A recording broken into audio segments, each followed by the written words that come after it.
Hello twin flames, welcome to my channel and welcome to this daily energy check. Today we're going to do a bit of a special edition reading because I've got the ancestors and angel deck with me.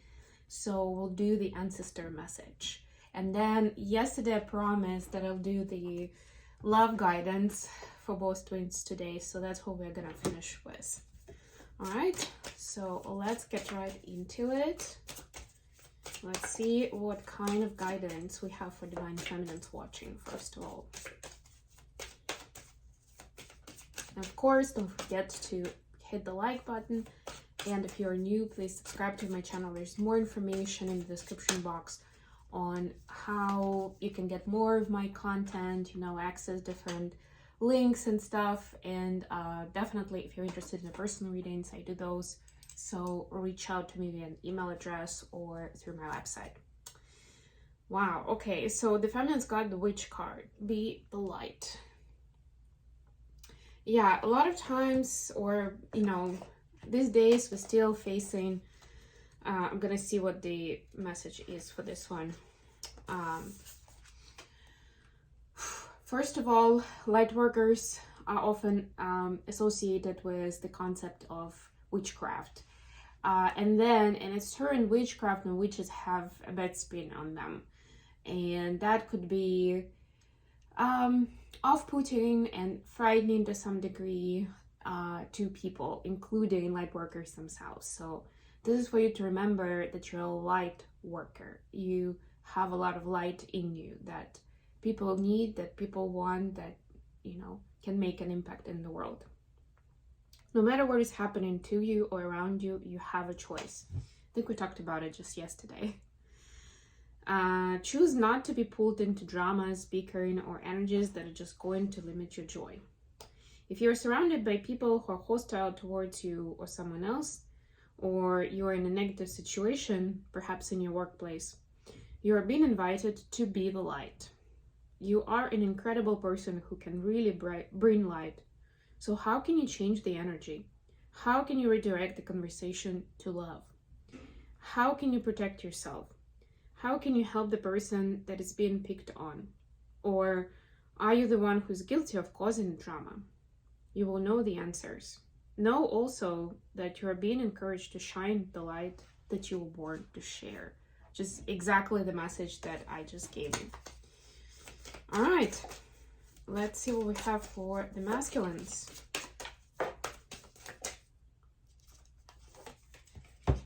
The snake, shed the old skin. I think we had this one quite recently, but why not? The energy of renewal is washing over your life at this time. If for some reason you feel that your true self hasn't been recognized or you have been misread by others, know that this energy is now leaving you. As you've been working through your old stories and all the self-limiting beliefs that you've accumulated along the way, you've been peeling away a shield of skin that has created limiting experiences. Your own personal commitment to growth has been recognized, and now the external world will begin to reflect all of the work that you've been doing within. If you feel someone you love has misunderstood you recently, they will be able to see beyond that if you're willing to recognize your own challenges.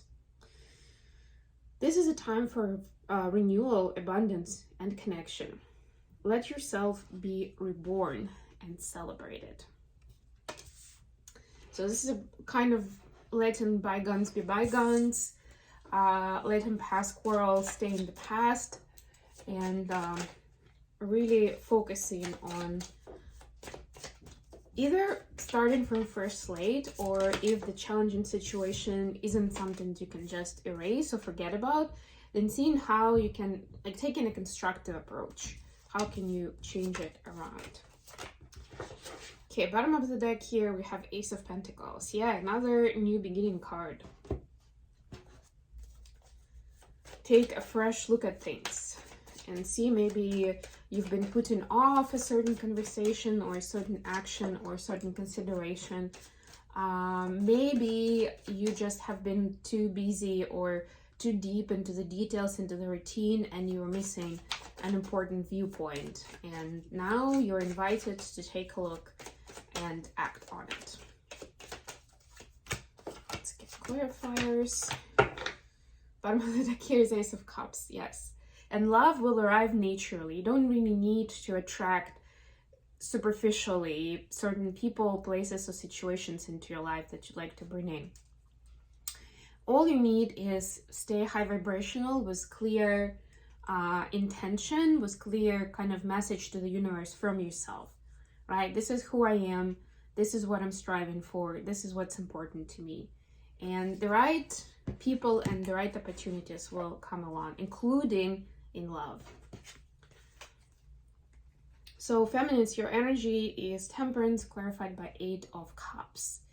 Yeah, so this is definitely working and seeing the magic in all the different dynamics and situations that are happening with you, whether it's maybe with physical health, or it's a relationship with someone, or it's your own inner demons that are keeping you awake at night or something, right? Like seeing how all these signals are an important message on its own that's coming your way. It doesn't have to be challenging, of course. Maybe you've suddenly received an opportunity to do an exciting project with someone, and again, you're questioning it. Maybe you don't feel like you're deserving. Maybe you just can't trust it fully, right? And this is like, okay, keep breathing first of all, and continue working with your fears. Continue working with the energy of somehow pushing away the opportunities and the appreciation and recognition. That's also what I'm getting here. Masculine, your energy is the Star, clarified by 5 of Swords. Yeah, so this is a rhetorical question of how do you choose your path, Divine Masculines? What is the guidance really for you? You know, if you were to create a PDF with that guidance, and what would the questions be like? Is it an algorithm? What are you asking yourself? How do you decide if this is going to be a successful opportunity or something that you'll enjoy, or not so much, maybe just not for you at this time, right? So and of course you are asked to look for the North Star, to look at the bigger picture, to shoot for something that takes courage to go for, and not just be happy with a quick win, or a win in the environment where, you know, you're already outgrown it. So it was actually, you're overqualified, over-experienced, and it was actually easy to beat someone. You can imagine the situation was actually playing a game, let's say a board game with someone, and winning easily because that other person either doesn't have as much experience with the game, or maybe there's a big, maybe it's a kid and you're an adult, and you understand that deep down you understand that they just didn't have a chance because, you know, they still have a lot to figure out in life, and maybe haven't developed as much of strategic thinking just yet, right? But you could be still celebrating that, hey, you know, it's a victory, you can't take it away from me, right? So we're facing these kind of choices quite often in our life, much more than we take account for, right? And so this is like taking a very honest look at where you are right now and the direction they're choosing. Are you choosing it because it's easy and you kind of know that you're going to be successful with that, and that sounds good because it's a reliable victory ahead? Or you're choosing a certain option because it feels aligned, even if it's challenging, but it's something that calls you. It's something that deep down you know that you're supposed to be doing, or you'd be great at, or you'd enjoy so much, right? All of those reasons are valid. It's just sometimes we don't play ourselves. Oh my god. Additional question today is the Emperor and the Empress. Wow. This is like a mic drop moment. This is the quintessential twin flame couple, the masculine and the feminine. Oh my gosh. Yes, let's ask a question about union.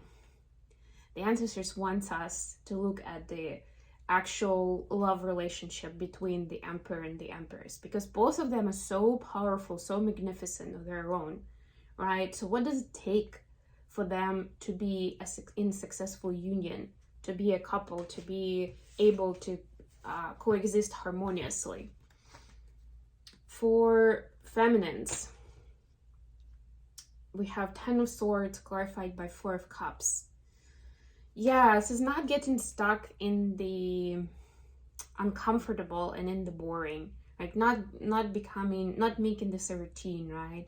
Like seeing your person as the real life companion, you know, and you are always it's always interesting, it's always fun, and it's safe to be with them, you know. And of course there could be moments where it's not like that, but the point is not to get too hooked up on that, not to get too fixated on it, and continue seeing the main value in having this someone who is your partner in crime or your co-pilot, you know, in whatever it is you decide to do in life. You know, they're there, they're in your corner, and they continue loving you through thick and thin. But it's important for the feminines to see it that way and to focus on those things.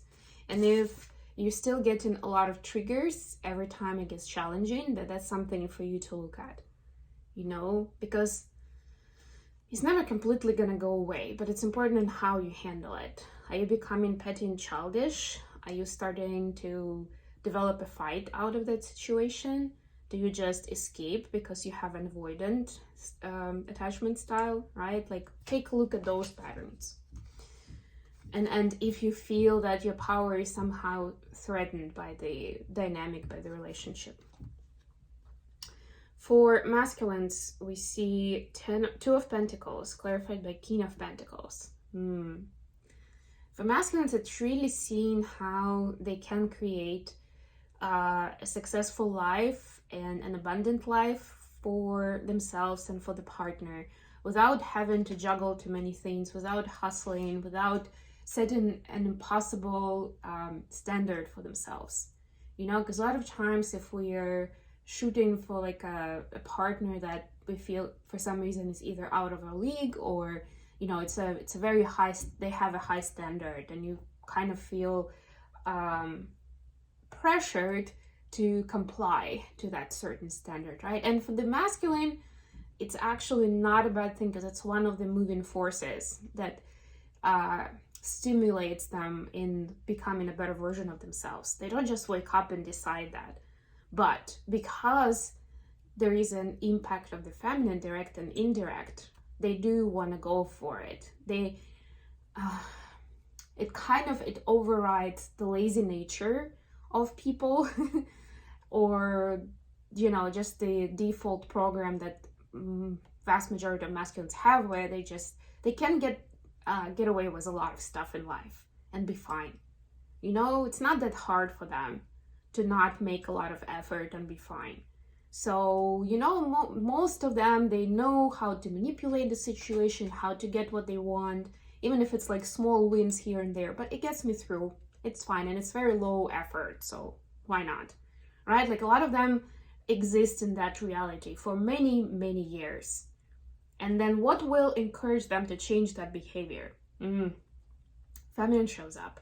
And now suddenly it's like, ooh, there's this tension, there's this anxiety of like, oh, but will I be able to? How can I be? And all those questions. So for masculine, it's understanding that it's not like you're gonna have to change your life entirely. It's not like you're gonna have to be running around and making effort every single second of every single day.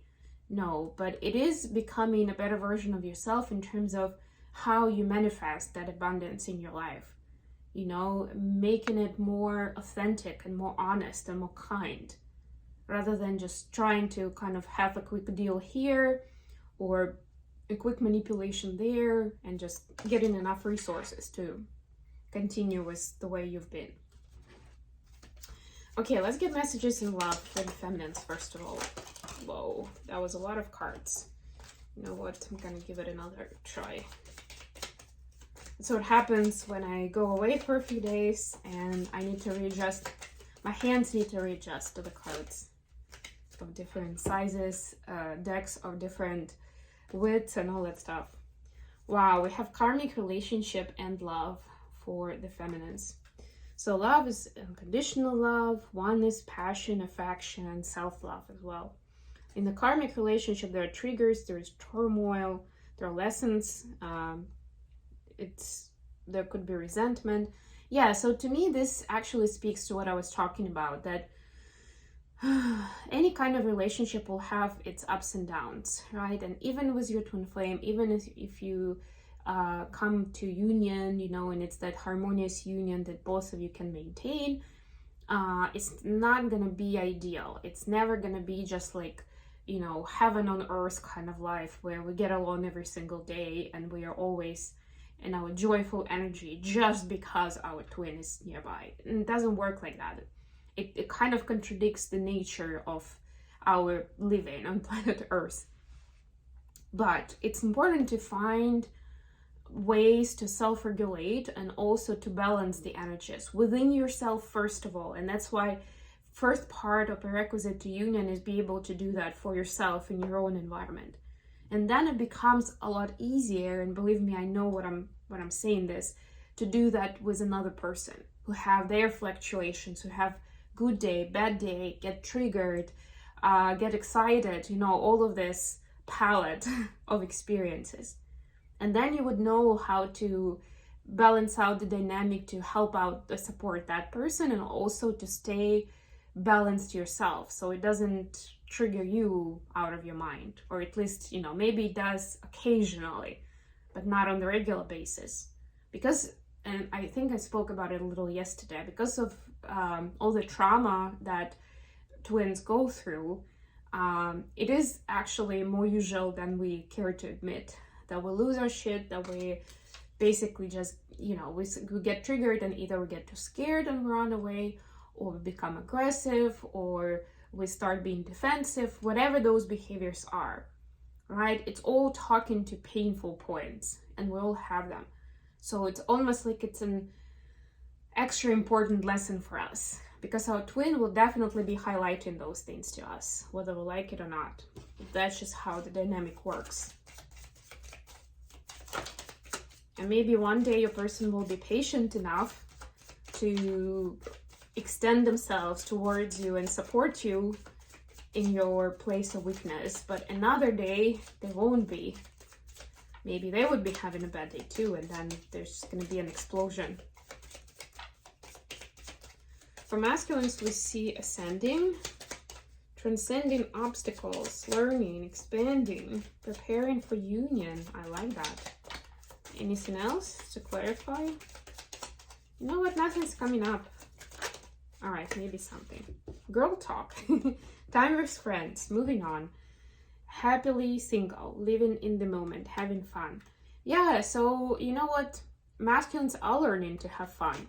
And that's part of what is causing the expansion and personal growth, right? Spending time with friends, being happily single. And yeah, I know it's called girl talk, but you know, and maybe your masculine is a girl, who knows? But this is more about like the nature of that energy. So even if it's masculine, like it's, I don't know, guy talk, whatever you want to call it, it doesn't mean that your masculine is necessarily spending time with girls in this occasion. No, the highlight here is like spending time with friends, being happily single, not feeling like if you don't have a romantic partner, then something's wrong with you, but actually embracing that energy, that personal space, and figuring out who I am and what I want in this life. And that's causing expansion, that the more self-love there is, the more it's actually causing of the ascension, and it prepares masculines for union.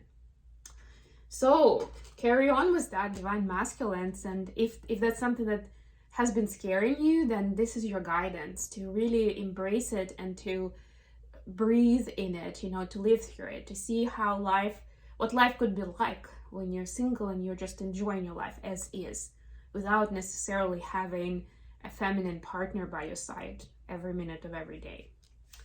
Okay, I'm gonna leave it here. Thank you so much for joining me today, guys. Please don't forget to like the video and subscribe to my channel. And until next time.